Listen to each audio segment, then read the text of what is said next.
Welcome back, guys, to another video. Why does it feel like everything is slowing down? Because it really is. If you are in the real estate market right now, you're really feeling the slowdown happening. So in today's video, I will be covering why the slowdown is happening and what to expect in the real estate market if this trend continues. So let's get started.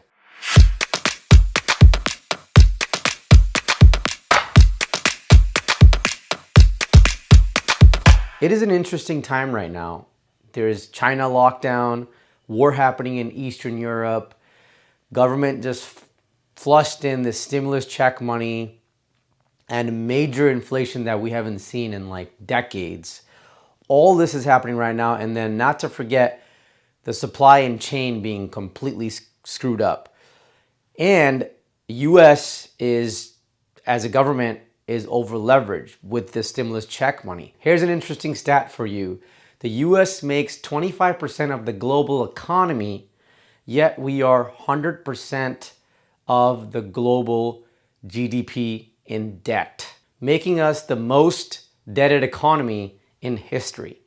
Now, I'm not here to talk about a gloom and doom day. That's not my mentality. I always like to be practical. I still believe US has the most intrinsic value out there, where we're still number one in R&D. We make the best products. We're number one in entertainment, fashion, you name it.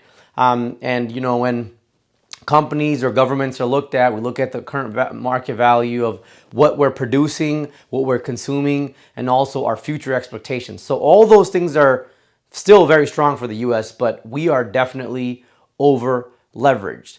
Now, let's get to the board and talk about why there's a slowdown happening right now in the overall economy, especially in the real estate market in the last month. I'm going to talk about two ways. There's two forces, two factors in play here. Number one is natural forces happening. Like I mentioned earlier in the video, that there's all these things happening, and we've also seen almost 12 years of growth going from 2011 to all the way to 2021 and all the way to 2022. There's a natural cycle, you know, when things go up, they're bound to come down.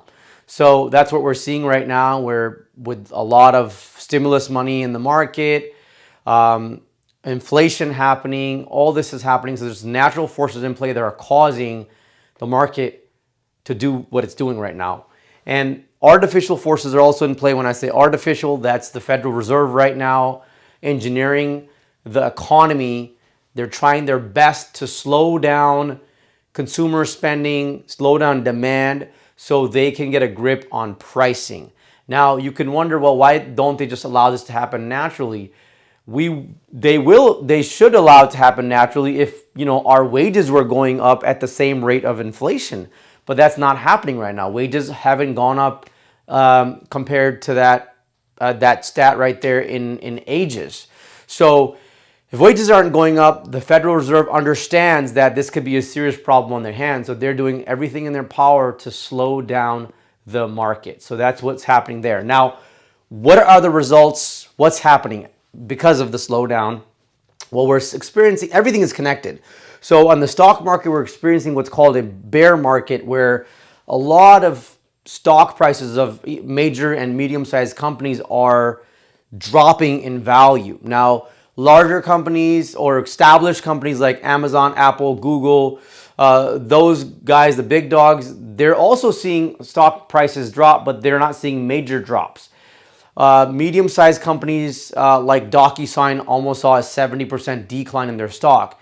And a lot of those companies are major employers here in the Bay Area, and we're starting to see a lot of people lose value in their RSUs. Some of them, you know, a lot of these companies are experiencing layoffs happening. So primarily here in the Bay Area, we're starting to see a slowdown because of this bear market happening in the stock market, and that's causing layoffs to happen. So, and then the Bay Area market, which feeds into the other markets outside, like San Joaquin County, you have Tracy, Manteca, Lathrop, Mountain House, and then you have Concord, Antioch, Pittsburgh, and on the south side, you have Morgan Hill, Gilroy.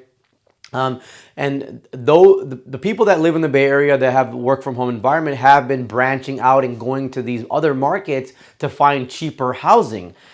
those markets are really getting hit harder because the Bay Area is seeing a slowdown because of what's happening with the tech companies here. Okay, so that's what you're seeing here. Number two, overall real estate market in the Bay Area and other markets around the Bay Area, we're seeing price reductions happening in some cases, more inventory on the market. So we're still not caught up yet, but definitely a lot more inventory if you compare the same time last year. Now, days on market are also increasing. So where we saw price homes turning around, going from listing to pending was like 6 to 7 days average throughout the Bay Area. Now we're starting to see 15, 20, 25 days, days on market. Especially we're seeing this in the price point, the higher price point of 2.5 million and above. Not so much on the lower price points, but we're still seeing it overall. Now layoffs, I just already talked about it up top. We're starting to see layoffs happen here in the Bay Area. I've talked to some people that live up in the Seattle and Washington, that area, that market, and a lot of local agents out there saying they're not seeing really much of a slowdown yet, which we're seeing in the Bay Area. So that's what that number comes into play when I said a lot of the stronger companies or the more grounded and companies that have stronger foundations or have more reach are the ones that are able to sustain and not doing too many layoffs. So up in the Seattle market, you have Amazon, Boeing, and some other larger tech companies. Whereas in the Bay, you're having more smaller and medium, a lot more smaller and medium-sized companies. So you're seeing more layoffs and a market shift here happening, and in the Seattle market, not so much. So this could be a trend that you'll see in other markets as well. So it's not, you can't say it's a trend happening everywhere, but definitely the overall U.S. real estate market is seeing a slowdown in the real estate market. I do not believe the real estate market is going to crash. There are not signs of it crashing right now. But I do feel that we will see less appreciation happening this year. We're not going to see that 20 to 15% that we saw last year.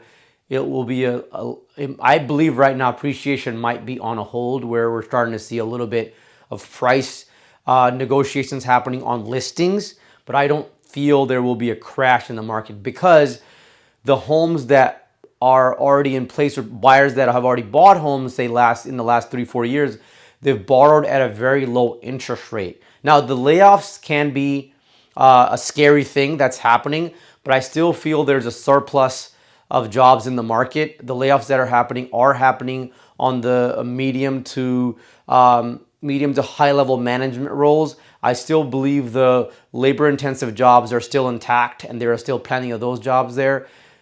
It can be a scary thing if it starts to shift and we start seeing layoffs happening on a mass level, which is not happening right now.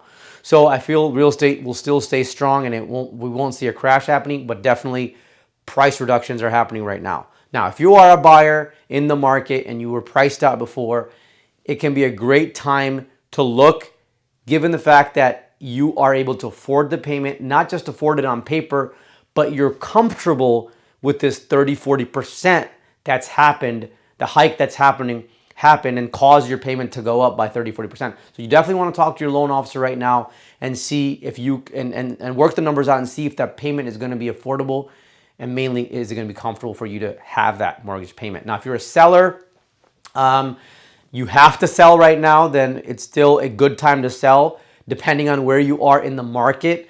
The rates are high. You don't have so many buyers out there, but if you're in a good market and your house is in a good shape and it's not a high-end tier home, if it's a medium-sized, a smaller tier home, you still will be able to turn your home and sell it, but you will experience longer days on market. Again, real estate is a lagging indicator. What we're experiencing right now, what's happening in the market right now, we'll see the results of it in the next 2 to 3 months. But that's all I have for today, guys. If you have questions for me or something that I didn't cover in today's video, please leave me a comment below, because I love to hear from you, and I will definitely reply back to your comments. And don't forget to hit that subscribe button to stay on top of your real estate game. Until next time, this is Karan Singh with Optimal Homes.